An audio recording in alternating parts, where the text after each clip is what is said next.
Welcome back to another video. Welcome back to my PlayStation 3 collection.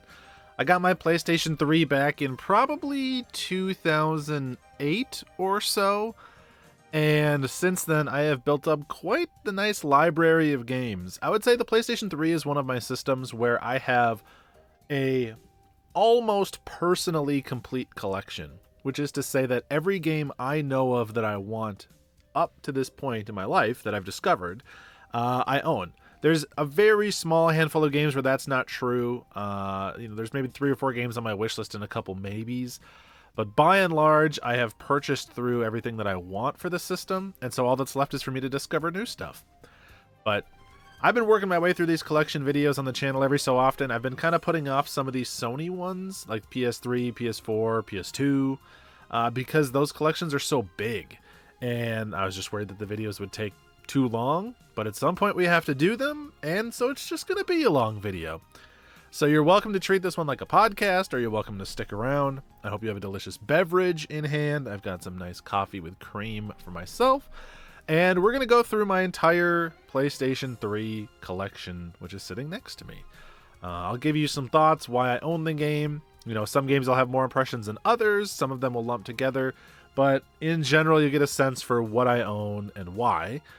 As we go through this, if there's anything that you think is a particularly good PlayStation 3 game that I don't own, let me know.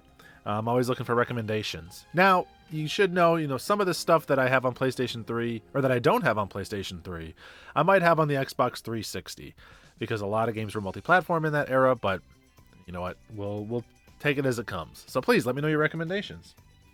And we're actually going to start with a bundle here. These are kind of in no particular order. I wouldn't worry too much about the order of these.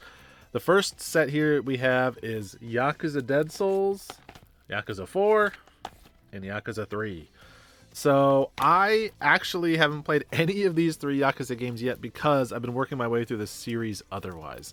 I have played the first and second Yakuza games, specifically Kiwami and Kiwami 2, and I have played Like a Dragon, which is the 7th one. But I've not gone on to 3 or 4 yet, which I intend to, and I haven't taken the time to play through Dead Souls yet.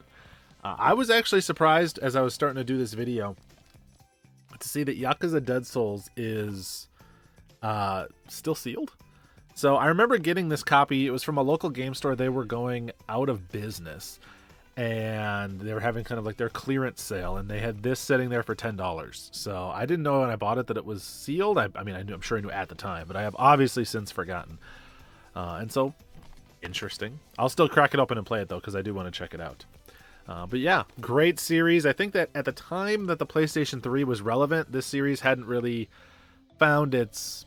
I was going to say hasn't found its footing, but in reality, I think it just hadn't found its audience, at least its Western audience yet. It wasn't until Yakuza 0 that people really started to pay attention. And so these games, for a while, were kind of a little bit harder to come by and more sought after. They've been, other than Dead Souls, these other 2 have been reprinted, and they're now available on the PlayStation 4 collection. So not quite as not quite as valuable as they once were, but still great games to have in the library. All right, next up, I'll bundle the games where it makes sense, and it just so happens that we've got a couple that make sense here back to back. White Knight Chronicles and White Knight Chronicles 2. And this is actually kind of interesting because it is White Knight Chronicles 2. When you buy this game, you can see the little badge there. It actually comes with a fully remastered version of the first White Knight Chronicles.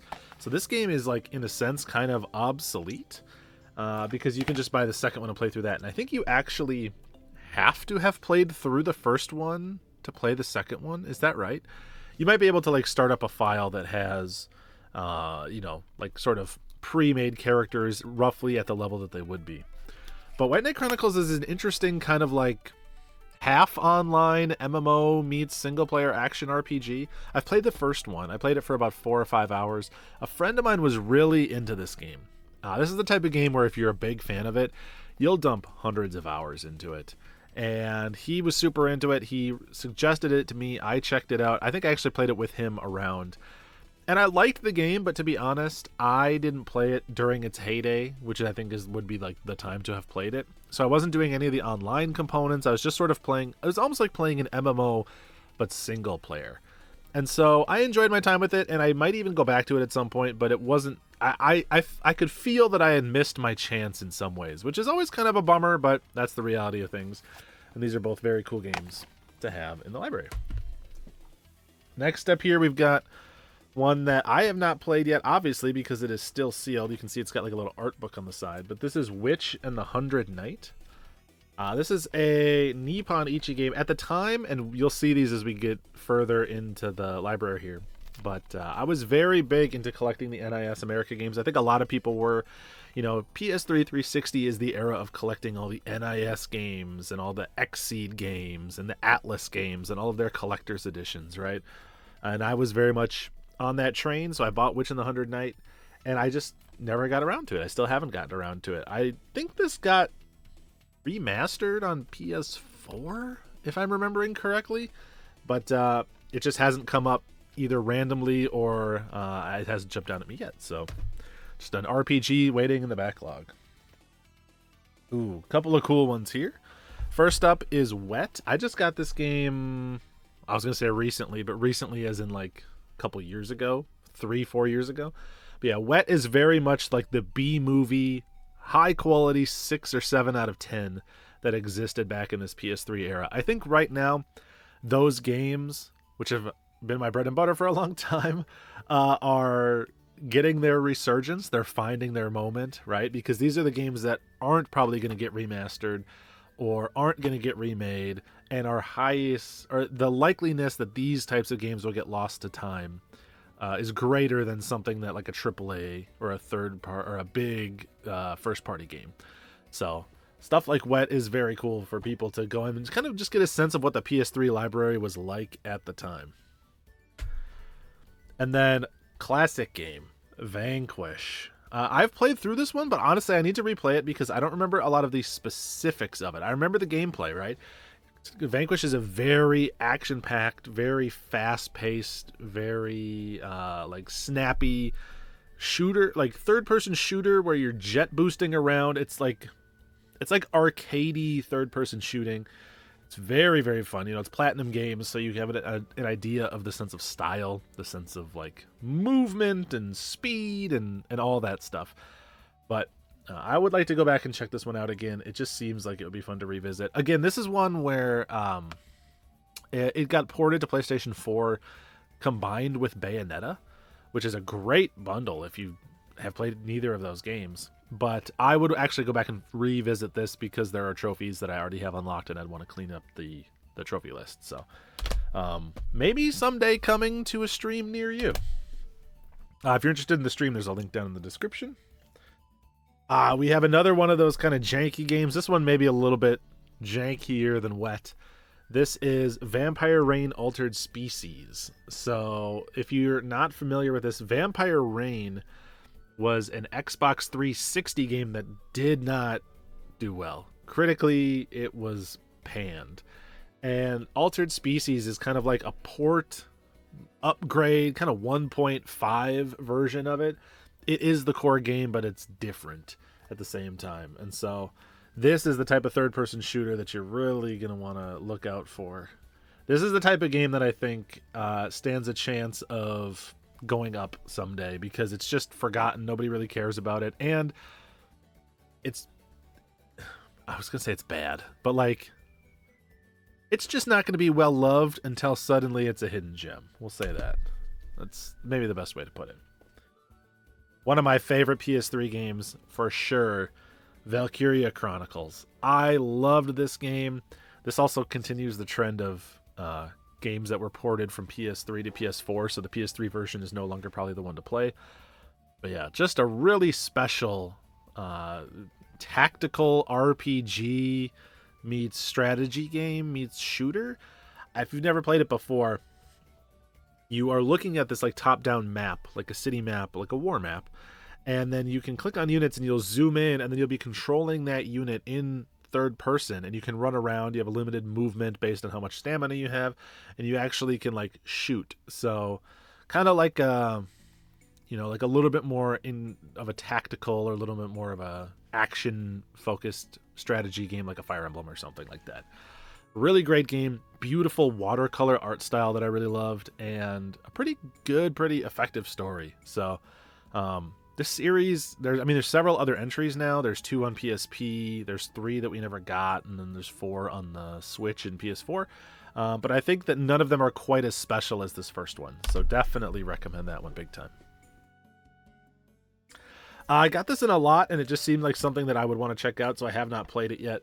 This is Untold Legends Dark Kingdom. I actually am a big fan of Untold Legends on the PSP. I used to play that multiplayer with my buddy Andy, and I didn't even really realize what this game was, or that it was tied to Untold Legends. If you look, it's just really teeny font, Untold Legends right there. I just thought this game was called Dark Kingdom. And then when I saw that, I was like, oh yeah, I definitely have to keep that, check that out, see if it's cool. So that is another one teed up for a stream. We'll talk about the actual games later, but I have Undernight in Birth here. This is Undernight in Birth EX Late, or EXE Late. So this was the era of the anime fighter for me, okay? The Persona fighters, Blaze Blue, Guilty Gear, all those. I was really into them. And I picked this one up, and I think it was just at the tail end of my fighting game love.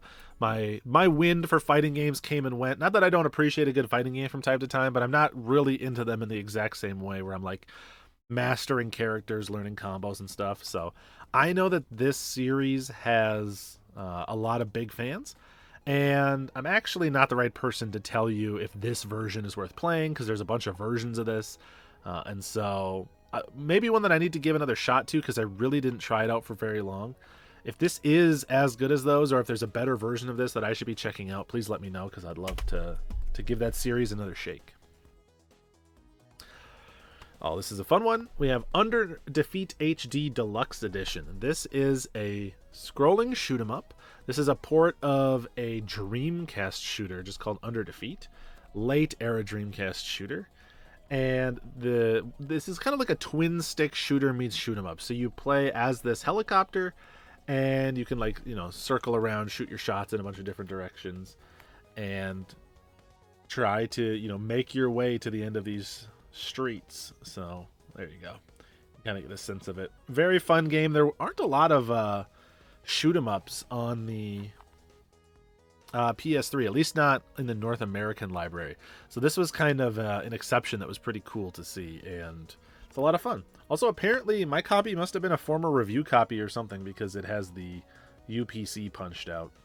Honestly, that doesn't usually bother me too much, because if it has a history of being a review copy or something, that's just kind of interesting to me. All right, we'll do all 3 of these together. We have, of course, Uncharted Drake's Fortune, Uncharted 2, and Uncharted 3. I don't really know what you need me to say about these games that hasn't already been said before. I kind of have the similar opinions as most people, in that 2 is my absolute favorite. Well, of this trilogy, 2 is my favorite. It blew me away when it came out. Actually, the first one blew me away when it came out. I know that the first one, the critical reception as time has gone on is a little bit more tepid. People are looking back on it and they're like, it wasn't that great. And I get it. I kind of agree. But I think that you can see it's planting all the seeds that these later games would then sprout from. But 2, yeah, was just such a spectacle, such an upgrade in so many ways. And 3 was just kind of like another shot at 2, which was sort of everything I wanted at the time. So I was addicted to all these. I think that Drake's Fortune was my first PS3 game, or one of my first PS3 games. It might even be why I got the console. I believe it is. Coupled with a couple other games that were coming out at the time. And yeah, love this trilogy. I've played every Uncharted game up to this point. I imagine I will play every Uncharted game that comes out. If you own a PlayStation 3, obviously you need to own Uncharted. That's a really good example of games that are so cheap and so fun. Hey, speaking of more fighting games, Ultimate Marvel vs. Capcom 3. If I'm going to get into a fighting game, I do like the idea of playing as some Capcom characters. So this has been ported. Again, there's 360 versions. There's a Vita version of this. So whether the PS3 is the one to go with, I'm not too sure. But one to poke at. The era when every game was getting a reboot that was just the title simplified, right? So we got Turok, and we got Medal of Honor, and stuff like that. This game, I think, kind of got ignored when it came out, but there's been a little bit of a reevaluation that it is fun enough, which is exactly what I'm looking for. This is the type of, dumb fun game that I can pop in on a stream, have 3-4 hours of fun with, and everyone leaves better for it. So, another NIS America game in the era of collecting them all. You can see that I was really kind of in a collecting space because this is yet again sealed. I purchased it, got excited. Well, it's kind of sealed. It's got a flappy bit there. But I don't actually even really know too much about this one. It looks like it's... Oh, yeah, this is the one that has, like, some Disgaea characters in it, which is why I would have purchased it, right? So there's Etna and Prini and stuff back there. Kind of a worlds collide of NIS America games. I think that this is sealed because I probably got it on a reprint. For a while, this was a pretty collectible game. I don't know if it is anymore, but pretty desirable. And a very desirable here. Everyone's looking for Trinity, Souls of Zil-Al. This is a game I found at a GameStop as they were clearancing out their PS3 games, so years and years ago at this point. And it's an action RPG that I had never heard of. And at this point, I've heard of pretty much every game on the PS3. If there's a game that I see on the shelf and I've never heard of it before for a library like PS3, I pay attention, right? Because I spend so much time on eBay and game shopping and stuff. I'm pretty familiar. And I'd never seen this before, so I was like, heck yeah, for $5, let's go. And it's just kind of waiting for me to dig in. Still one that I haven't popped in. So many of these games, and you'll hear me say this a lot, I kind of save for streams because I'm like, oh, they'd be so good to stream. It'd be so good to stream. And especially these days, I can't stream as much as I once did. And so my streams are once, maybe twice a week. So the rate I can get through these games, in addition to, all my other console libraries, is pretty slow. But you know what? That's why we have our whole lives to do it. Speaking of games I streamed, I actually did stream the entirety of this one, Toy Story 3. This is a pretty fun game. If you like the Toy Story franchise, or if you just want like a good, solid, I would call it like an action platformer. It's not a 3D platformer in the same way that the N64 one was, and it's not a 2D platformer the way that the Genesis one was. It's kind of more action platforming, more shooting, more arena combat, but there is still some like platforming and stealth and stuff like that. Pretty fun game, pretty short, sweet, just kind of like a comfy 6 hours or so to play through. There's also like this kind of weird sandbox mode that you need to play through. I played through it because I went for the Platinum Trophy. It's a strange game. Honestly, my biggest memory of this game is I was playing that sandbox mode on stream, just cleaning up some trophies. That's the one time I ever got raided by the Games Done Quick Twitch channel. So suddenly there was thousands of people watching me stream Toy Story 3 and get a couple of like random collection checklist trophies. But I do recommend this game.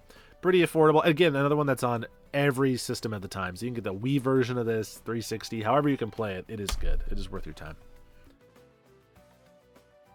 We'll do these together. 13 and 13-2. I do also have Lightning Returns. I wonder if that's going to show up later, or if it's in like a collector's edition box that I didn't grab. Speaking of, I'm not doing any of my collector's editions here. If you want to see like a PlayStation 3 collector's edition video, let me know. I can do a separate video of my collector's editions, but it's just, I didn't want to dig them all out, if I'm being perfectly honest. So let me know if there's any desire to see that. But yeah, 13 and 13-2. I am a huge 13 defender. I know that people are very down on this game. You're either very down on it or you're very high on it. A lot of my friends, they have the correct opinion on 13, but the general consensus is that it was not great. But I really like this game. I think that it sort of set the stage. Honestly, it set the stage for a lot of what 16 would go on to do, which is pretty cool. But it's got a really fun combat system. It's got an incredible soundtrack. Visually, it's so nice looking. And then the story is interesting, even if it's a little bit hard to follow. 13-2, I've only ever seen bits of gameplay of. I'm aware of it. I know that you play as Sarah and some other guy, and it's got a little bit of like a monster collection aspect to it. But if I'm being honest, I have not checked out 13.2 or Lightning Returns quite yet. But yeah, 13, great game. Definitely in my top 5, maybe top 10 Final Fantasy games. Well, this one tells its own story. Fear 2, still with the price tag of 25 cents sitting in the corner. I wonder why I picked that up. I have the first Fear, and I played through the first Fear on Xbox 360, and it was a pretty fun game. It didn't wow me as much as I think some other people. I might have come to it a little late, or maybe the console versions were the way to go. But it was fun, and I always like having some survival horror stuff around, or horror-adjacent stuff around come October, and so I will definitely check out Fear 2 at some point. All right. Fairy Fencer F, yet another in the long quest to collect all the NIS games, yet another in the list of games that I have not checked out. I'm learning a little bit about myself here as we go through this. This is another one where the series has gotten some love on PS4, so if you like PS3, just wait till the entire library comes to PS4. Here's a great game. I actually didn't originally play this on PS3. I played this on Xbox 360, Enslaved Odyssey to the West. This is a really, really good, well, these days it's maybe not quite as good, but I really liked it at the time. Sort of Uncharted style, third-person action platformer. You play as these two characters, and you play as Monkey, who's like this strong, brutish guy, and you're trying to keep your partner alive, keep her safe, and you do a bunch of platforming around environments and stuff like that. Really interesting game with a fascinating ending. Good story, just a good time. This is one that I actually do plan on going back and replaying sooner rather than later, because I only played it once when it first came out. I really liked it, and I kind of want to give it another run through with my 2024 taste and see how I feel. El Shaddai. This one just got a recent announcement that it's getting ported to Switch and other platformers. An extremely cool game. This one is... It's like the combat of this is actually pretty simple and pretty basic, but it's so stylish that you end up kind of not even really caring. So this is very biblical, so you are basically taking on all these like angels and creatures as you play through this biblical themed story. It's got a combat system that is very kind of rock paper scissorsy, like you're choosing the right ability and the right weapons to counteract what the enemy is weak to, and it's very like visually very striking. It's just got a really weird, very interesting vibe to it. So I definitely recommend this one if you have an opportunity to check it out. Obviously, this is probably not the way to play it anymore. Again, the combat isn't always the best, and so you're kind of playing it for the experience more than the minute-to-minute gameplay, but it is, there's nothing else like it. El Shaddai is truly unique. Skyrim Legendary Edition. I have never played Skyrim proper. I've only played Skyrim VR. It's going to probably sit on the backlog for a long time. I'm sorry. I know you were looking for a 20-minute section on Skyrim. I don't have one. I've put more time into Earth Defense Force Insect Armageddon. So this is, these EDF games are just mindless fun, right? The whole point of these games is you just get dropped into a world and you blow up a bunch of bugs. The story is whatever. The controls and the visuals are all very, serviceable. You're just there to have dumb fun and see what you can do. They can get repetitive, but if you're in that for just that mindless kind of wave mentality, you'll have a good time. And this one was enjoyable for the time I put into it. My stack over here is getting kind of high. I'm going to need to get that. Duke Nukem Forever. This game had quite the storied history, I guess we'll say, in its development. Very tumultuous.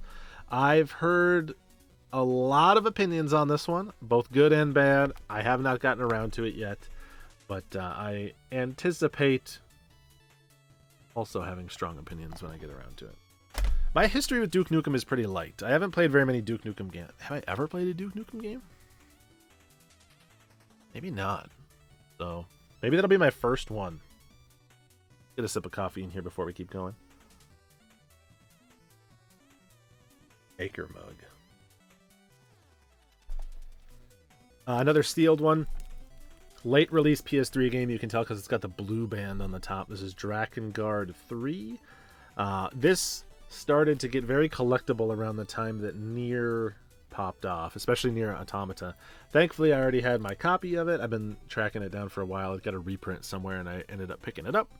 And I've poked a little bit at the first Drakengard, but not even enough to really have a strong opinion on the first one. So this one is in the backlog waiting for me to play the entire series, basically, to get up to Drakengard 3. Oh, here's a really relevant game. Dragon's Dogma Dark Arisen. Very interesting game. It's, again, this is like if someone handed a studio like a 5-line description of Skyrim with no other context, and in a world where Skyrim had never been developed, this is what an alternate world version of that might look like. It is got a lot of the bones and a lot of the skeleton of a game like Skyrim, but then it also does a whole bunch of its own weird stuff. You know, it's got all sorts of systems that are relevant that aren't in other games, like the pawn system and things like that. It is clunky in some ways, but in a way that adds to the charm. I really did like my time with it. I played the Switch port of this for probably 5 hours. I only fell off because I was playing it on a trip, actually. I brought my Switch in handheld mode on a trip, and handheld was not the way to play this game. And so I meant to play it when I got back home, and then I never did. So this is one that I will probably want to go back and check out. Although Dragon's Dogma 2 just came out as of the time I'm recording this, and so I would probably go with Dragon Dogma 2 first. We've got DJ Hero and DJ Hero 2. Anyone that hangs around this channel long enough will know that I love me some rhythm games, and DJ Hero is no exception. I haven't played these nearly as much as the Guitar Hero games, but I do want to go give them some honest, high-quality time. What I have played of them, though, very fun. You know, if you're the type of person that can enjoy plastic peripheral rhythm game, DJ Hero, it's hard to go wrong. We've got Dishonored, which apparently is half sealed. I've never played any Dishonored game before, and so can't really speak to those very much. Oh, here we go. I told you we'd get to these eventually. We've got a group of them. We've got Disgaea 3, Disgaea 4, and Disgaea D2. I have played through and finished Disgaea's 3 and 4. I've never played Disgaea D2, at least not yet. I really like the Disgaea series. I loved it a lot on PS2 as well. I think 3 is maybe my favorite amongst them. But it's one of those series where if you like one, you probably like all of them because they are very similar in a lot of ways. You know, the combat is very similar. The goal is very similar. The story is almost just like different icing on the same base cake. You know, you're doing tons of leveling up, grinding to get to levels in the thousands, to do damage in the billions. It's just like a power fantasy like no other. Very like systems heavy, tons to do, tons to unlock. They're good times if you're really looking to sink your teeth into like a meaty, numbersy kind of RPG. As they go on, they add even more complexity and stuff to that, and I feel like at some point I just got a little burnt out on that. But, you know, they had given me game after game after game of fun up to that point. So really no harm, no foul. And any of these I know are recommendations. Again, I said 3 is my favorite, but 4 was also very good. And I've heard good things about D2, which was I think a remake or follow-up to the original Disgaea. All right, we've got Devil May Cry 4. I actually have stopped the series at 3 and never got all the way up to 4. I've watched some friends play it, though. So I love the Devil May Cry games that I have played, you know, very stylish action combat, but I never did quite get around to 4. So when I do, I'll let you know what my thoughts are. I've heard a lot of good things about 5. I've heard less about 4. The game that introduced me to the Souls series, Demon's Souls. Phenomenal game. You know, with a great remake on PlayStation 5. But yeah, really quite an interesting game, different from the structure of future Souls games, right? Because this one's level-based, which is interesting. I mean, it still has that open world, but it's not quite like the gated exploration open world exploration that the future Souls games would have. I like this one for its like clunkiness and for its age. You know, it's before the Souls formula and FromSoft had really like refined. So Elden Ring is very much a smooth experience, right? Difficult as hell, but you can like build in a lot of different ways. There's a lot of viable options. It's hard to kind of like spec yourself in a bad direction. Demon Souls has, you know, equipment that is basically useless. It has systems that are really hard to work with if you don't specifically know what you're looking for, or if you don't like build them in the right way. Some bosses are difficult, but others are absolute pushovers. It's just a really interesting rough draft almost of what that system would look like. So really, I mean, one of my favorites. So good. All right, we have Dead Space 2, which is Dead Space 3, which is a game that I have not checked out yet. It's interesting. I thought I had Dead Space 2. It's probably in a different stack. It might come up later. Like I said, these aren't exactly in any kind of order. I played the original Dead Space on 360. I have not played the sequels. All right. We'll do these together, I suppose. We'll do them separate. We got Metal Gear Solid, the HD collection, which was a great way to play in HD the second and third Metal Gear Solid games, and Peace Walker 2. But yeah, having like a beautiful modern update of those two games was quite the treat at the time. Both of them incredible action stealth games. Both of them games I do desperately need to go back and give a replay to, because I would really like to re-experience those. 2 was one of my first PS2 games, and I have so much affection for 2. I know that 3 tends to be the favorite, and I certainly love 3, but I think 2 holds a special place in my heart. And 4, man, if you weren't around for Metal Gear Solid 4 when it first came out, I can't really explain to you how big of a deal this game was. There was so much hype leading up to this game.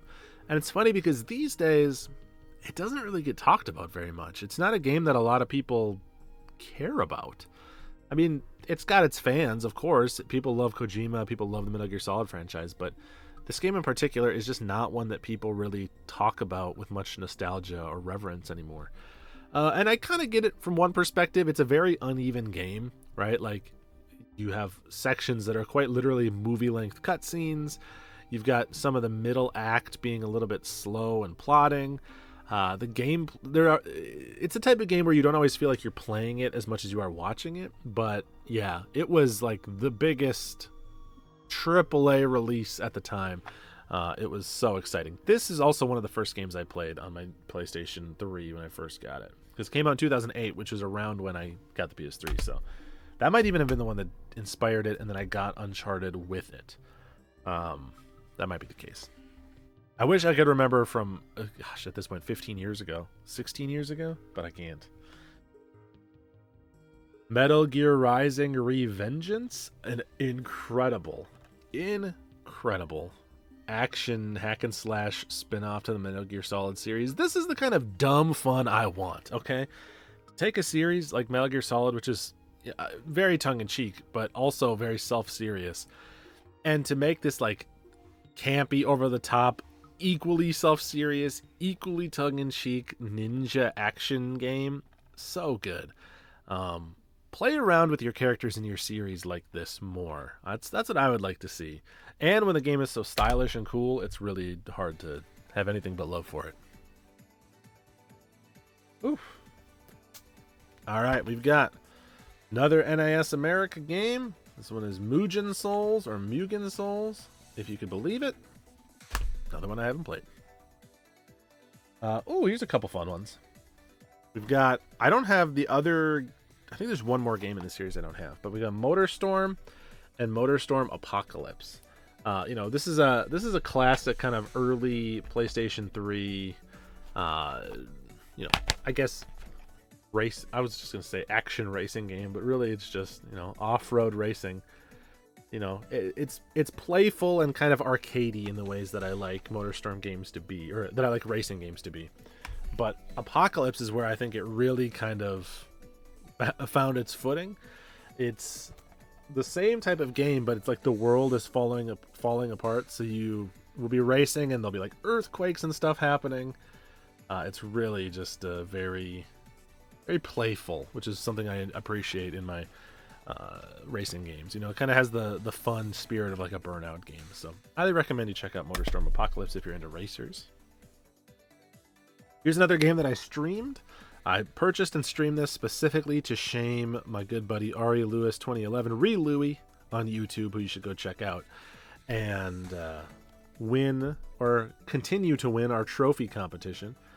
This is a game that he had left on his trophy card for a long time unfinished, and as my 75th platinum, I went and I played through this and snagged it out from underneath him.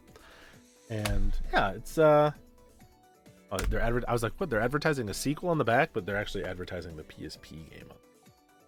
I got distracted.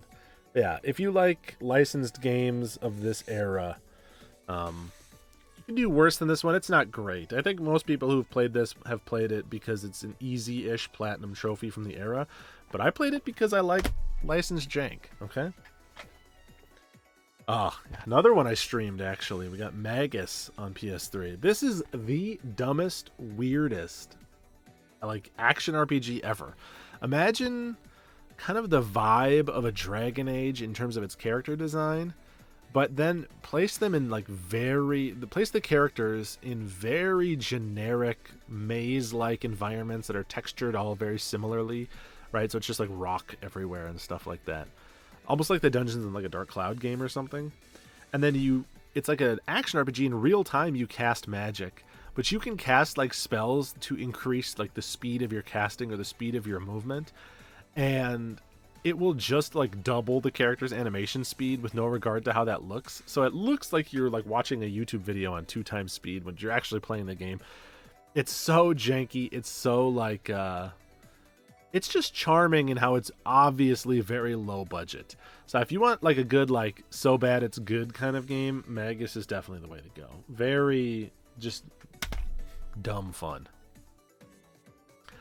Lost Via Domus. This is the Lost video game. I love Lost. I loved Lost when it came out. It was like the first big show I got super addicted to. And this is supposed to be content that is separate from the show, but is still, I think, canonical. I have not played this yet, but I do intend to because I'm a Lost fan. It's so cool that Lost got a video game at the time.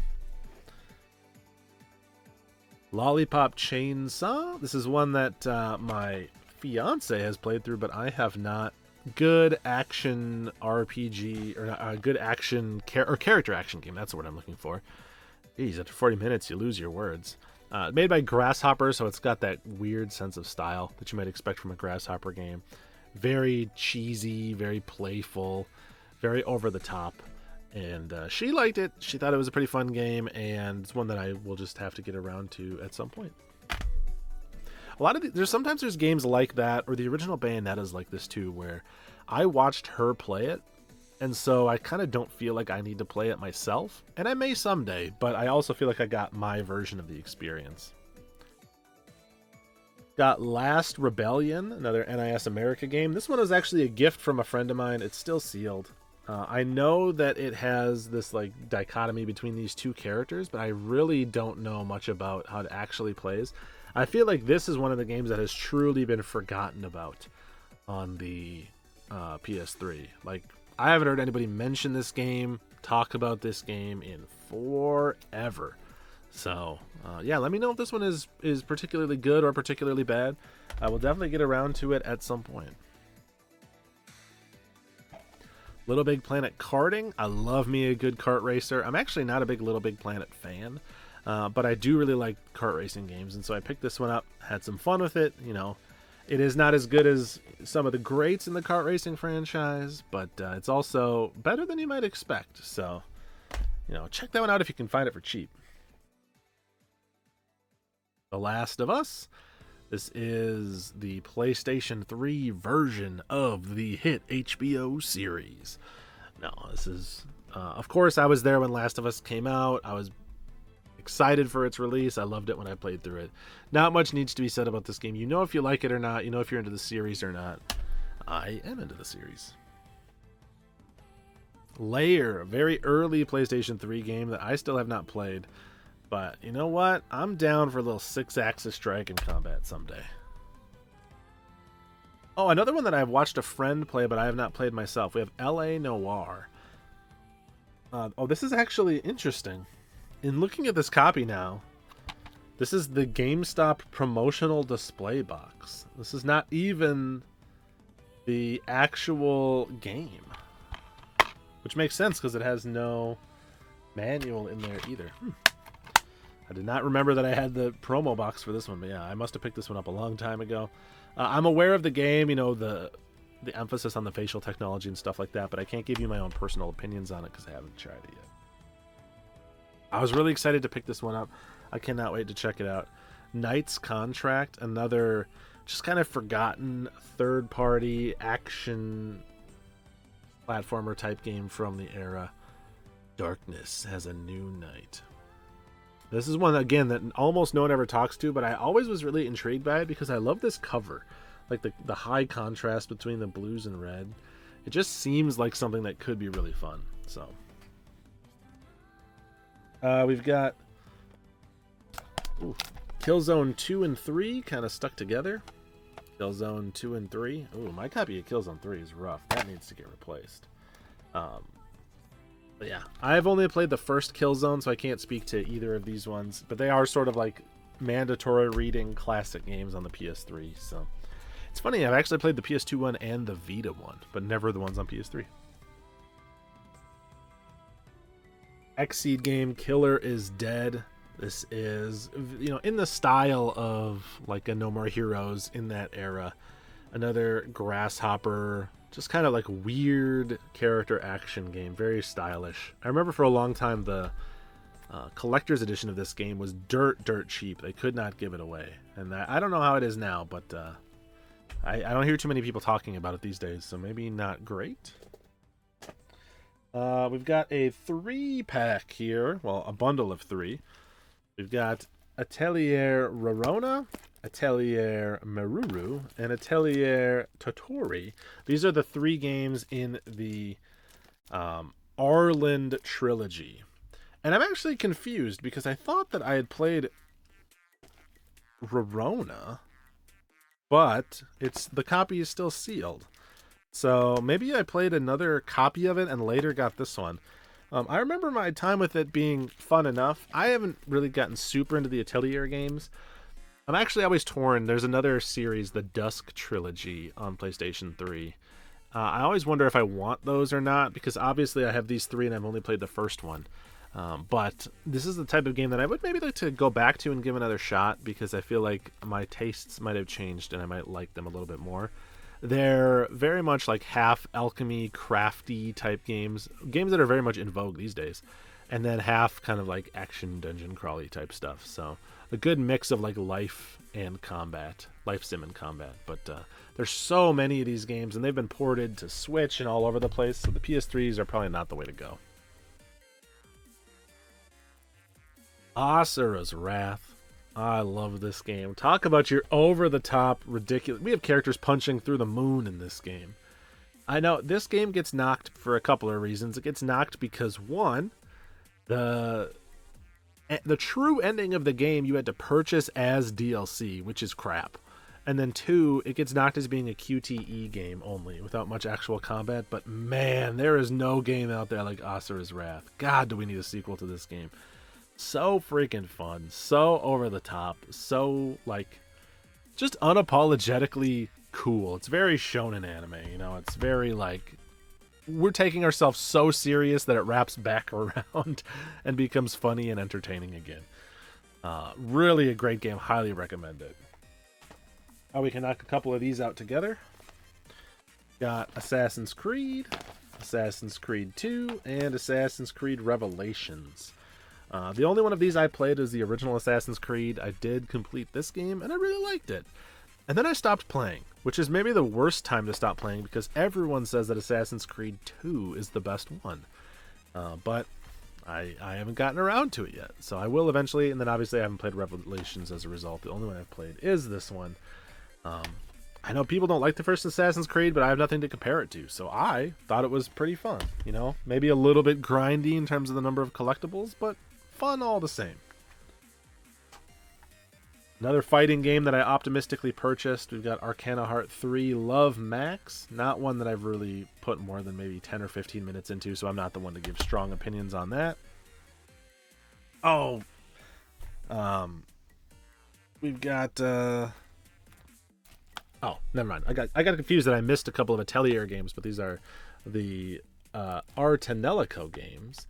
Artanelico Koga, well, it's actually Artanelico Koga and Arno Sergei, Ode to an Unborn Star. This game right here, Koga, is one that was purchased for my fiance. She's very much into the Artanelico games, especially the first two on PS2. And so this is in the collection more for her than for me, but I would like to play them someday.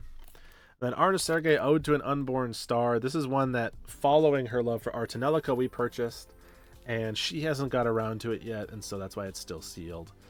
This Arno Sergei is a pretty collectible game, surprisingly. It's one of those games that it's expensive, and yet nobody really ever talks about it. So I guess it's just very collectible. Army of Two. If you want dumb buddy co-op fun, Army of Two is the way to go.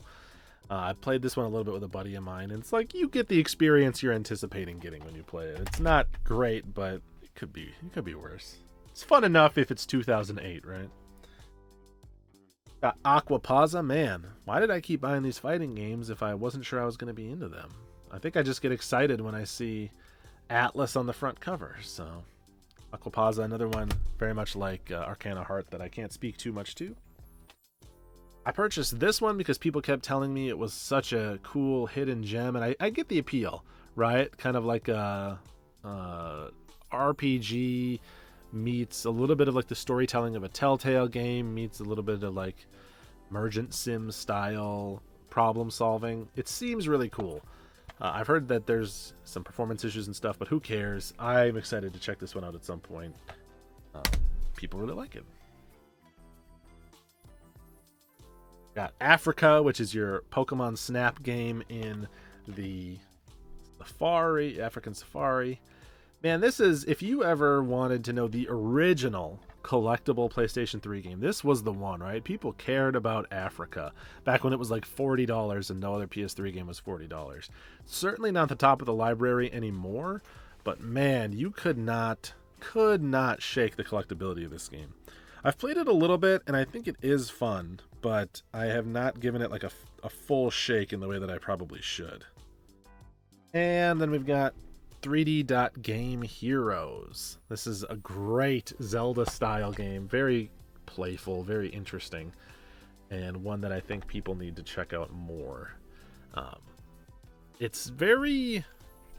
is very Legend of Zelda, of course, but it's also its own thing. It's very over the top at the same time. So, whether or not this one holds up today, it does. That's my opinion. No, I'm just kidding. It's a really good game.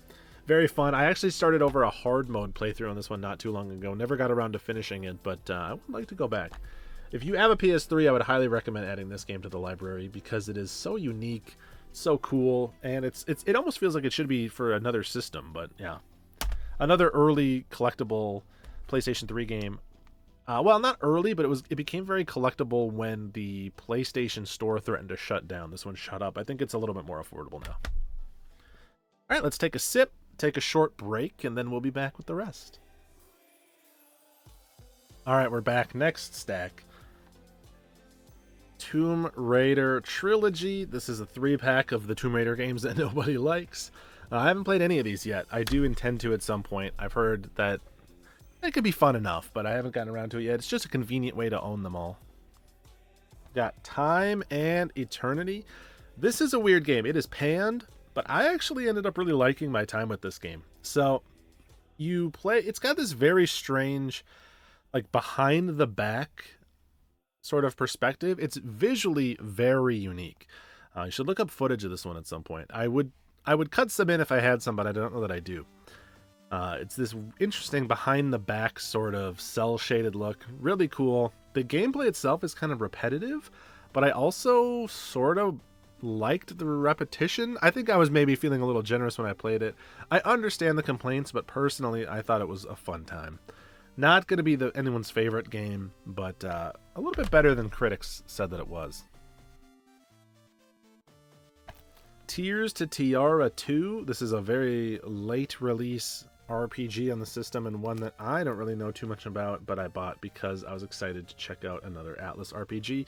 Man, I keep being optimistic about these, and man, I have not found the time for them. We have South Park: The Stick of Truth. I have never played this one before. I watched a buddy play a little bit of it, and I've heard that these games are good. I just haven't gotten around to playing Stick of Truth yet myself. Sonic's Ultimate Genesis Collection. You'd think this would be a weird one because I own most of these games literally on the Genesis right here. But it's just convenient to have them all available on the PS3 like this. You know, a collection of stuff that is pick up and play. I actually played Altered Beast and Golden Axe on this not too long ago, so grateful that it was there and available, and just a nice solid collection of games. You know, there's tons of playability, or tons of hours of fun in this, like probably $20 game, right? And just a really easy inclusion into a library to round things out. Got the Sly Collection. These are sort of stealth-focused 3D platformers. I had never played them until last year when I played the first one, and man, was I missing out. The first Sly Cooper is really freaking good. I played it via this collection. I loved it. Can't wait to play the other two. And yeah, they're really, really quite fun. I think that these stand up to any of the platformers from that era. You know, they're just as good as the Jak and Daxters or the Ratchet and Clanks, and I feel like this game and these three games need a little bit more love. We've got Silent Hill Homecoming, which was kind of the action turn for Silent Hill games. Not anyone's super big favorite. I actually, again, another one that I played the 360 version of. I point over here because off camera, that's where my 360 games are. Not anyone's favorite Silent Hill, but I actually had enough fun with it. It is definitely losing the spirit of, you know, what made Silent Hills 1 through 3 so special. And I understand that it sort of continues the degradation, but, you know, sort of almost if you chisel off the Silent Hill name and just treat it as a random survival horror game, it's pretty solid. It is fun enough. Silent Hill Downpour. I have not played through this one yet, but I am anxious to try it out because it's one of the only Silent Hill games that I have never played. I just keep saving it for a potential October stream that hasn't come yet. Shadows of the Damned, another Grasshopper Manufacture game. This one more of a shooter. This is another one that I watched a buddy of mine play. It seemed like a lot of fun, but then I never went around to playing myself, so I will get around to it at some point. Sengoku Basara Samurai Heroes. This is just one of those games that slots in really nicely when you have like a buy two get one free that you need to round out that third game back in the PS3 era. You know, a hack and slash. It's got a pedigree. The developers of some more successful franchises were involved. I think that it's probably not, you know, going to be a core shaker, but just some good mindless fun. We've got Ranko Tsukugime's Longest Day. So this one is interesting because it's a collection of anime and video games combined into one. It is more anime, but on here is a game called I think Ranko Tsukugime's Longest Day is the game, and Short Pieces are the anime. You can see on the back, but as you'll notice there, the game itself is directed by Suda51. So an interesting kind of import oddity, like cross-media sort of thing. The game itself is sort of an endless runner. Like you play as this girl who's running across cityscapes and stuff. It's a little bit straightforward and it's over pretty quickly, but it's very cool. It's just so strange. It's collectible because it's like nothing else on the PlayStation 3. I think that this only came out in PAL and probably Japan. That's why it's a PEGI copy. There were no North American releases for that. We're going to handle these all together in one big chunk. We've got Tales of Xillia, Tales of Xillia 2, Tales of Grace's F, and Tales of Symphonia Chronicles. In order, I've played through, and I really love Tales of Xillia. One of my favorite Tales games, right up there with Symphonia and Vesperia. I think this one was a lot of fun, and I wouldn't hate to go back and play it someday, but there's so many other Tales games to play, I really can't afford to be replaying any of them. Definitely a highlight. I played the first hour or two of Xillia 2. It didn't capture me in the same way, and so I sort of fell off. That's not to say it's a bad game. I think it was just I wasn't looking for an RPG at the time. But one that I wouldn't hate to go back to and really try to give a fair shake at some point or another. And then Tales of Grace's F. I've not played this one, but my fiance played and really enjoyed her time with it. This is probably the Tales game that she has spent the most time with. And so I got to watch a lot of it through her and experience it that way. Pretty enjoyable game. And Tales of Symphonia Chronicles. Just a good way to have an HD version of Tales of Symphonia, a game that I played personally on the GameCube. So cool to pop this in and revisit the characters, and when I do want to do a playthrough of it again, I know it also just got another remaster, but I might just end up playing that PS3 version. This just got a reprint not too long ago from Video Games Plus, I believe it is. This is the Siberia collection. So it's a collection of multiple Siberia games, 1 and 2. I've actually played Siberia 1 on the original Xbox. I've never played 2, but I'm excited to check that one out. That used to be such a collectible game. It's much more affordable now. Star Ocean: The Last Hope International. I haven't played this one yet. Played the PS2 one and I like that, so someday I will get around to checking that one out. I'm really out of space over here. Splatterhouse. This one has a reputation of not being great, but I've been saving it for an October near you. So I'm sure I'll like my time with it again. This is very much that style of 6 out of 10, 7 out of 10 campy action game. And yeah, just need it to show up and find its place in an October rotation. Oh, great game here. This is the import physical copy of Strider. This is the Metroidvania gated exploration Strider game, which was a ton of fun, and one that I do plan on going back to and replaying. You could get this digitally translated in English, but I wanted a physical copy because I liked it so much, so I picked up the Japanese copy, and yeah, really, really cool. Highly recommend you check that out. You've got a 2-pack here. Well, a set of 2. Saw and Saw 2. I played through the first Saw game last year or the year before, and it's pretty good, Fun survival horror game, has some of the Saw-style traps. It's kind of everything you would want out of a licensed Saw game. And if you are into kind of the weirder offshoot survival horror games, I do recommend it. And then Saw 2, I have not gotten around to yet, but I will. This is one that I just didn't want to play both of them back to back. Got Saboteur. This is another one of those sort of increasingly collectible, sort of 7th gen treats, we'll call them. The 7 out of 10s, right? So this one has, a lot of people say this one's pretty solid, so I'm excited to check that out. Resonance of Fate. God, I've wanted to play this game for years, and I just never found the time. I really got to get around to it because it's odd. It's got quite the convoluted battle system from what I remember. It takes a little bit to acclimate to what the game wants from you, but I've heard that if you push through the friction, it can get really good. I just got to be willing to learn. And then another set of 3 here. We've got Resistance, I guess 3, and Resistance 2. All 3 of the Resistance games. I've only played the first Resistance of these 3. I really loved Resistance. I mean, it was such the game at the time. If you had a PS3, there's so many cool weapons and things like that. Fun to play online. It just really was a good first-party system seller.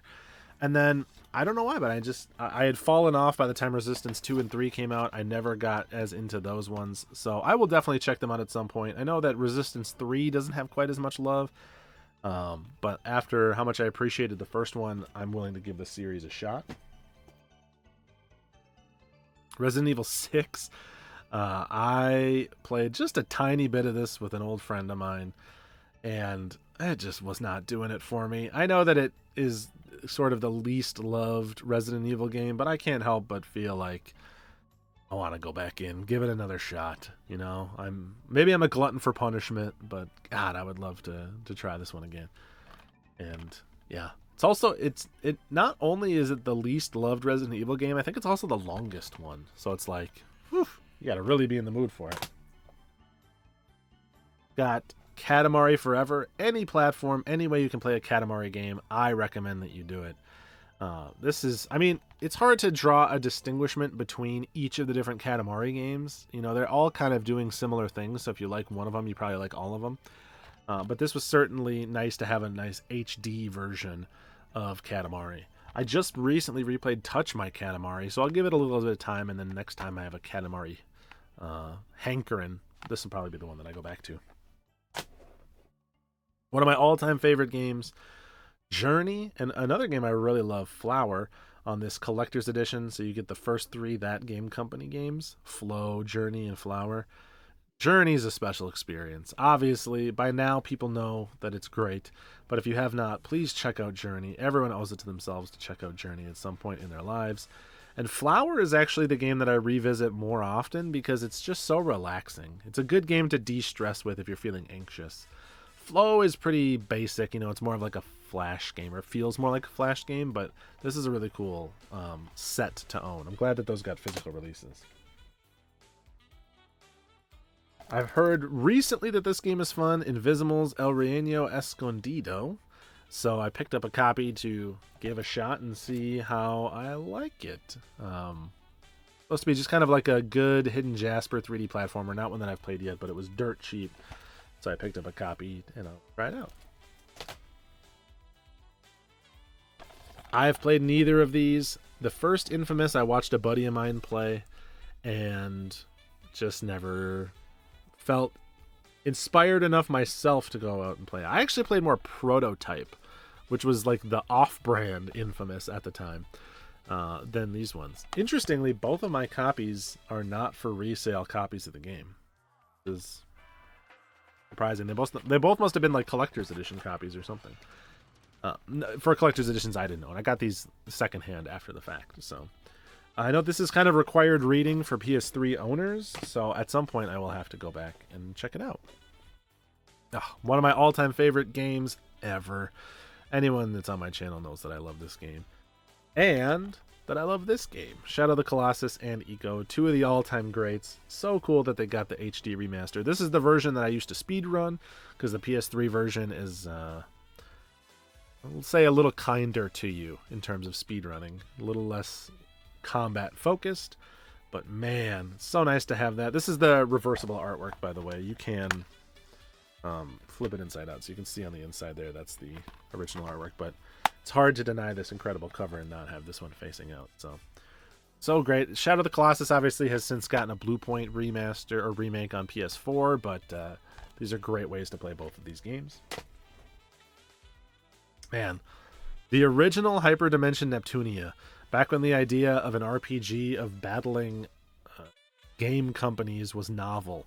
So you've got characters, you know, based on Gust and Nipponichi and If, and all these different characters go into an RPG world and battle it out in a traditional turn-based RPG with a lot of references to old Sega franchises and games, and it's just kind of a love letter to the gaming industry.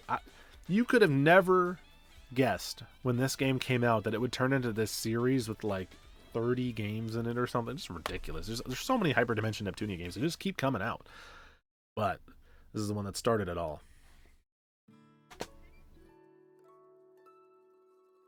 Heavy Rain. Heavy Rain is very much a game that I was anticipating when it first came out. Do I still have the... I do. Look, I have 2 of the origamis in there. I don't know how I ever got 2 of them. Yeah, it came with an origami that you can make. But yeah, I was really looking forward to this game when it came out, and it did not disappoint at the time. You know, choice-based, kind of like HBO thriller. You know, your decisions shape the story. You know, these days it's maybe a little bit more primitive in terms of the writing and in terms of the decisions and stuff like that. It wouldn't quite hold up to some more recent games. But at the time, man, there was nothing else like this, and it was so cool. I played through this, and then I immediately watched friends of mine play through it. I remember my fiance played through it, and at some point she made some decision that she wished she hadn't, or she got some character killed. And she had me, I dove off of the couch. She was like, help! And I dove off of the couch and turned the power off of the PS3 in the back before it would autosave to try to save her character. That's how emotionally invested we both were. So, yeah. Heavy Rain was a great PS3 game. Heavenly Sword, on the other hand, I don't know anything about. I haven't played it. I mean, I know it's a character action game, and I know that it's an early PS3 game, and it's supposed to be kind of fun, but I haven't played it myself. Ooh, a couple of fun rhythm games. We've got the Project Diva F and F Second. These are the Hatsune Miku rhythm games. I mean, if you like rhythm games, you can do a lot worse than these. These are very fun. I actually have played... I think I've played more of like the Vita versions than these ones, but it's always good to have rhythm games around to check out whenever you're in the mood to just do a little bit of rhythm action. And yeah, both of these coming out on the PS3. So cool. This last part of this third stack. We're over halfway, but we still got plenty left. Apologies for the runtime. I'm not sorry. Got the Guided Fate Paradox. This is another one of those Nippon Ichi games. Another one I haven't played. You can... I'm so guilty, man. It's not until you lay them all out in front of you like this you realize how many of these have come out that you haven't tried yet. Grand Theft Auto 5. This is the PS3 version. That's how old this was. It did come out on the PS3, believe it or not. I played about 20 hours of this game. I had fun before the online was ever the thing, right? Like, I played the single player of this game. Never finished it, and at this point I think my save is long gone. Plus, why would you play the PS3 version now that there's a PS5 version of this game? But, yeah, enjoyable enough. I'm not, these days, as into the Grand Theft Auto games as I once was, but I can't deny I had some fun with it at the time. Golden Axe Beast Rider. This is a relatively recent purchase for me. Just a good, you know, in the vein of a lot of other franchises of this era. Now, let me rephrase that. There's a lot of classic games that got sort of like gritty reboots at this time, right? So like Bomberman Act Zero, or the PS3 Bionic Commando, or even like Turok, like we saw. And they brought the 3D Golden Axe into the ring, and I don't think it did very well. I don't think people love it too much, but that's the type of game that I tend to really like. So we'll give it a shot. God of War 3. I actually have never played this one. I've watched some of an old coworker of mine play it, but I only played the first two and then the more recent ones. So one that I still need to get around to. Genji Days of the Blade. This was a recommendation. I think this was the one. Maybe it was Genji on the PS2. One of those was recommended to me by my friend Wegaman. But this is one that I have not checked out yet. Folklore, which these days is a little bit more collectible, but is an interesting sort of like grim fairy tale action RPG type of game. Very like saturated, dark, moody colors. Very like Alice in Wonderland. Things like that. One that I have been meaning to try for so long. Oh, here's that Lightning Returns. I haven't played this one either, but here we are. I knew it. I knew it was in there somewhere. And then we have Final Fantasy XIV, A Realm Reborn. I actually put hundreds of hours into the PS3 version of Final Fantasy XIV before I got my PS4. I basically started playing when Heavensward came out, and then I stopped playing right before Stormblood came out. So I really was active just during Heavensward. But I put hundreds of hours into it. I loved my time with Final Fantasy XIV. It is genuinely an incredible MMO. One that I do want to go back to, but it's one of those things where you just don't have time to play other stuff when you're playing an MMO at the same time. Who knows when that'll be, but wow. Highly recommend it. The fact that this MMO got completely gutted and rebuilt from scratch still astounds me all this time later. And then they not only did they take an MMO that was a pretty universal failure and rebuild it, but then they turned it into what is now the most successful MMO ever, beating World of Warcraft. Just so cool. All right, we're back for the final stack. Actually, we can knock out a whole bunch at once here. which will make this go pretty fast. We're in the last, I'd say we've covered 75% of the library at this point. We've got a whole stack of games here. We've got the Ratchet and Clank Collection. We've got Ratchet and Clank Tools of Destruction. Ratchet and Clank Future: A Crack in Time. Ratchet and Clank Into the Nexus. And Ratchet and Clank All for One, which I think is all the Ratchet and Clanks except for Quest for Booty, which I do not own. Is a PAL only game that I will probably pick up at some point. To start with this one, I've played through the first 1.5 Ratchet and Clank games. So I've played through all of the first one, and then I played through half of the second one via this collection. Is actually how I played the second one. My save ended up corrupting, and I lost half of my save file, and so I never actually got to finish the second one, but I'd like to go back to it. I like Ratchet and Clank quite a bit. I do like Sly Cooper and Jak and Daxter more, but that's because I think I like the focus on platforming a little more than on gunplay, but there's no denying that these are great games. So that's a great collection to have. And then I have played none of these other ones, actually. Again, I started with the first one. I got up through the second one, so I've just kind of been saving all of these for when the right time comes. I did play the PlayStation 5 one, Rift Apart, which is a great game, but I never got around to any of those other PS3 ones. We've got Record of Agarest War 0. I believe this was a gift. I have not played this one. I played a teeny bit of the original Record of Agarest War, but not so much that I can speak to it too intelligently.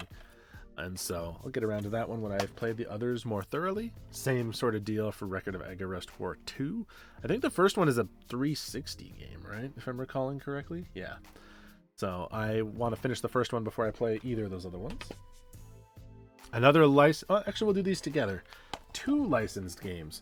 Rango and Puss in Boots, both games that I played on my stream, because apparently all I like to do is play Disney and DreamWorks style movie video game ports, but these are both very strange. Rango is a pretty solid, just sort of like, again, action platformer in the style of like a Toy Story or something like that.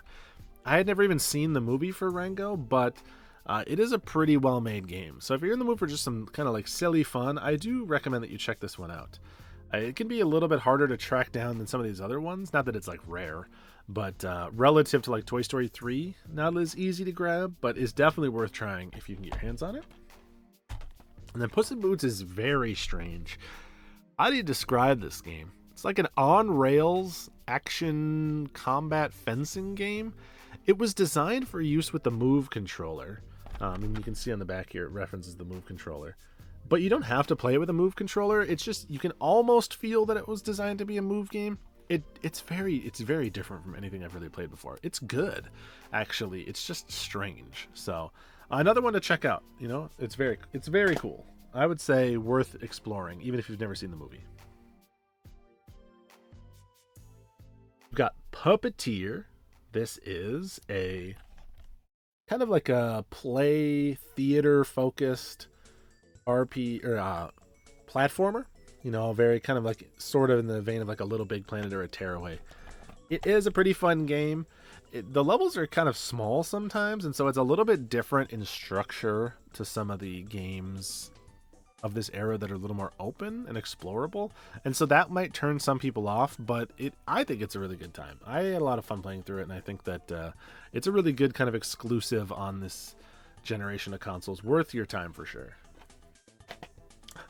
What did I tell you? Hey, same place that I got that other game, I finally got my physical copy of Prototype on the PlayStation 3.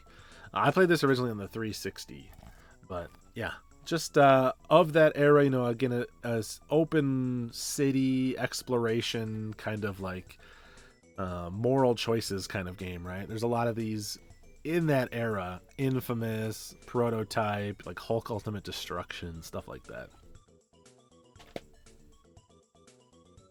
Got Portal 2. Portal is a phenomenal game, and 2 was the impossible sequel that actually ended up working. I loved my time with Portal 2.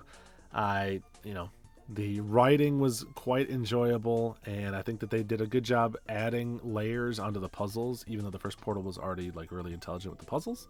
Yeah, just sort of the The type of game that I sure wish Valve would make more of these days, but I'm glad that we got it. Cool that they added co-op, although unfortunate that the servers are no longer around because it means I can never finish getting the platinum on it because I never finished getting the co-op trophies.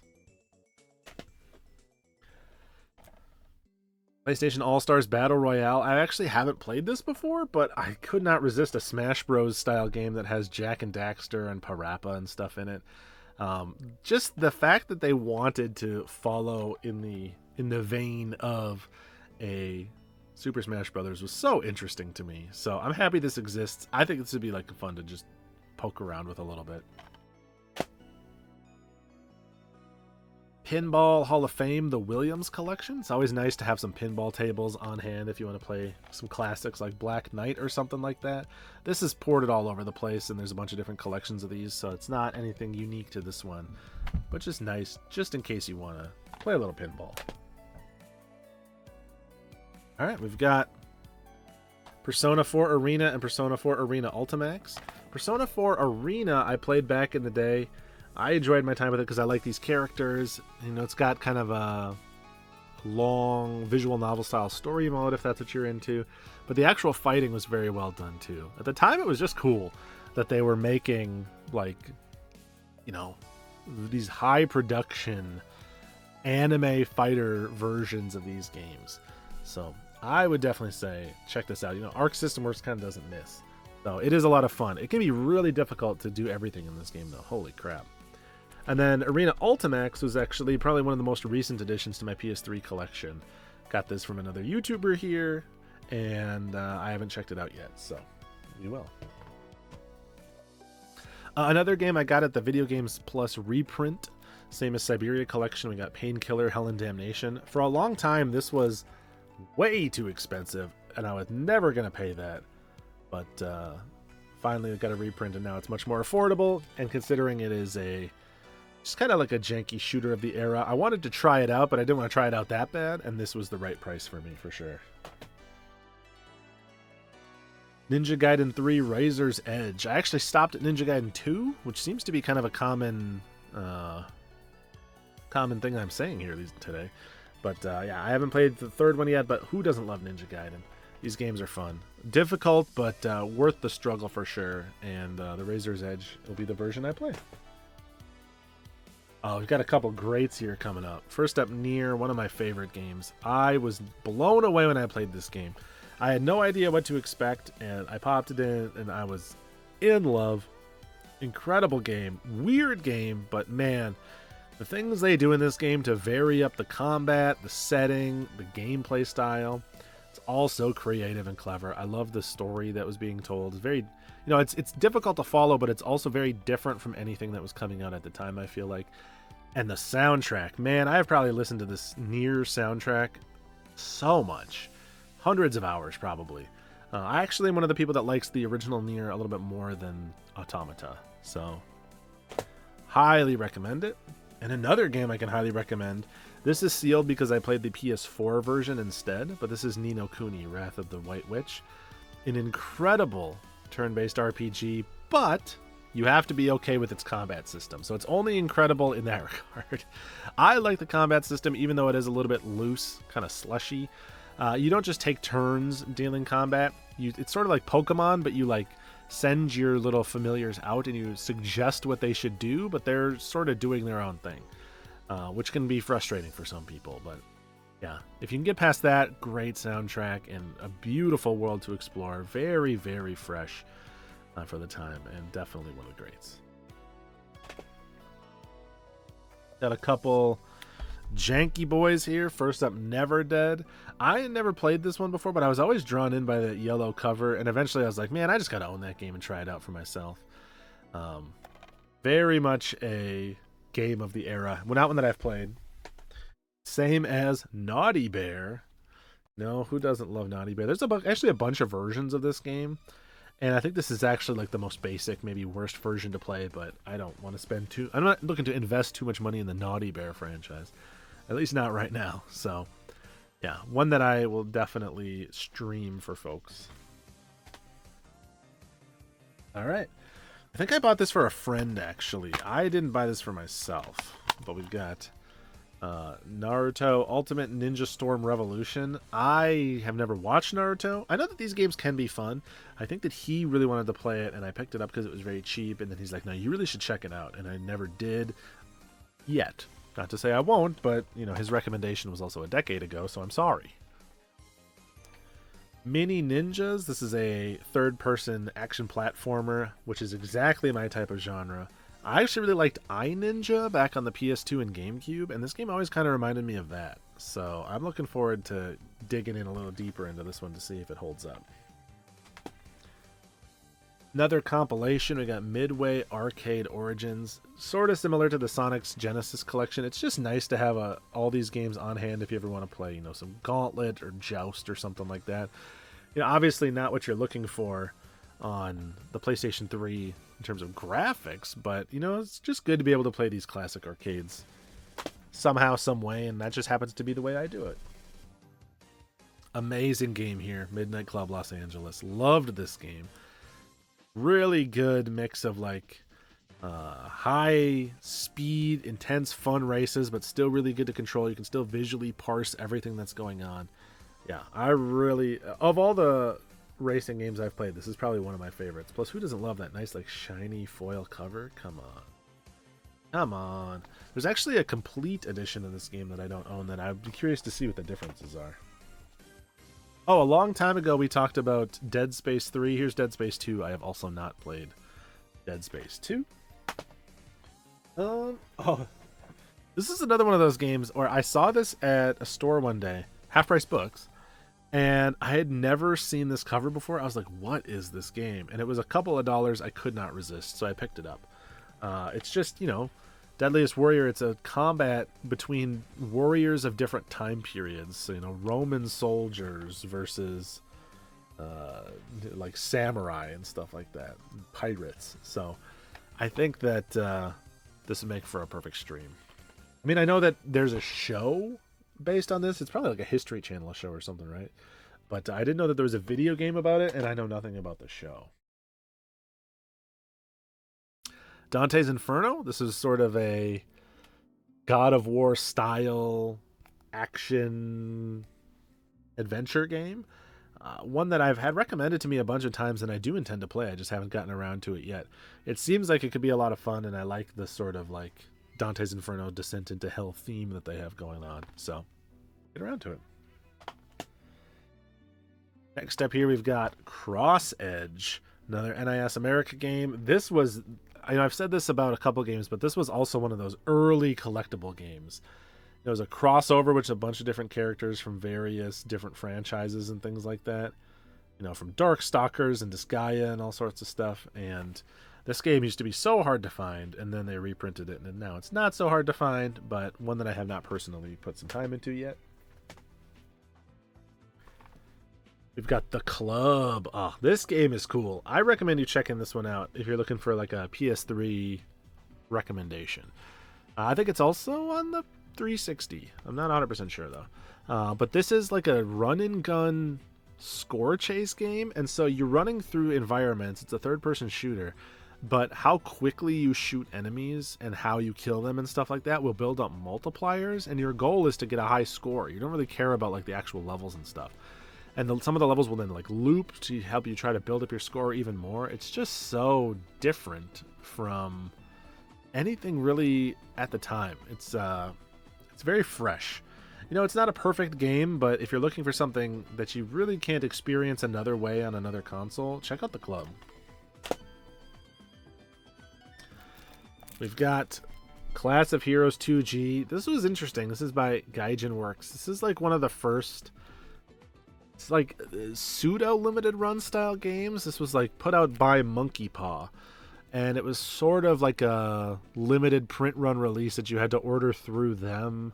Took a while for it to actually come out, but I got it. You know, I was excited at the time because I'd never like seen something feel kind of collectible in that way, and it was an RPG, so I was intrigued to check it out. I heard some people say the Class of Heroes was cool, and so I picked it up. And then, of course, I have not actually played it yet because there's too many RPGs. Sorry. Oh, one of my all-time favorites here, Catherine, an incredible game.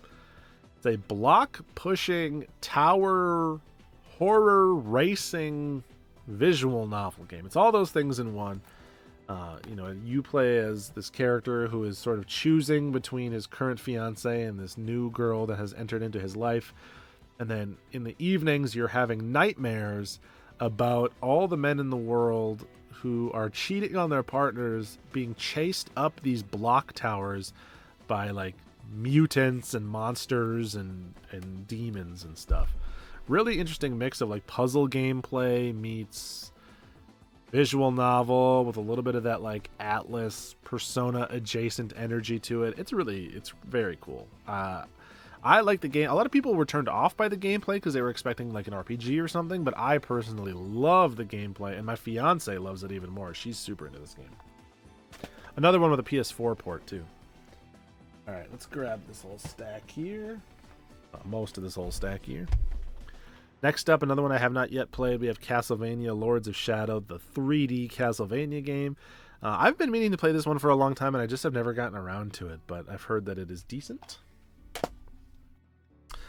We've got just BioShock Infinite sitting here. I only played the first BioShock, and I never played the second, so then I never went on to Infinite. I've heard very mixed things on Infinite. A lot of people say it's great. A lot of people say it's crud. I guess I'll form my own opinion when I inevitably check it out. There's probably a better way to play it than the original PS3 copy, but yeah. I played a bit of this game, and it was actually pretty fun. This is Bionic Commando, the modern retelling of the Bionic Commando series. It's now a 3D open world exploration, but you're still swinging with your mechanical arm and doing some basic combat and stuff. It's not a perfect game, but it is fun. I enjoyed putting some time into this one and goofing around. I never actually finished it, but maybe I'll go back and try it out. Games in this era were very long. I think I put like 6 hours into it, and I was like maybe a third of the way through or something. So I gotta go back and check it out. Another racing game, Blur. I only played a couple hours of this, if even, maybe an hour of this, and I actually really liked what I played, but then I never actually went any deeper with it. This is a very arcadey racer. It's almost like a kart racer meets a street racing game. I actually really kind of want to check this one out soon, so this might be one that I play as my racing game this year for a bingo challenge that my podcast is doing. We got two that need to go together here. Blaze Blue Calamity Trigger and Blaze Blue Chrono Phantasma. There's actually a third Blaze Blue that is sitting out in the living room that I forgot to grab because I was playing it just the other day. But yes, these are the Blaze Blue games available. Blaze Blue Calamity Trigger in particular. I played so freaking much of this game. I loved this game. This is the first platinum trophy I ever got. This is the first fighting game that I ever like really put a lot of time into, like solo and online play. I loved Blaze Blue so much. These are really great fighting games. So if you're looking for fun anime fighters, they are a little systems heavy, but once you learn them, they're worth it. Really highly recommend that one. And I was trying to clean up the challenge mode in the second one, and I never got around to finishing it. So I'm still working on it. All right, we're getting there. We're down to 4 more games.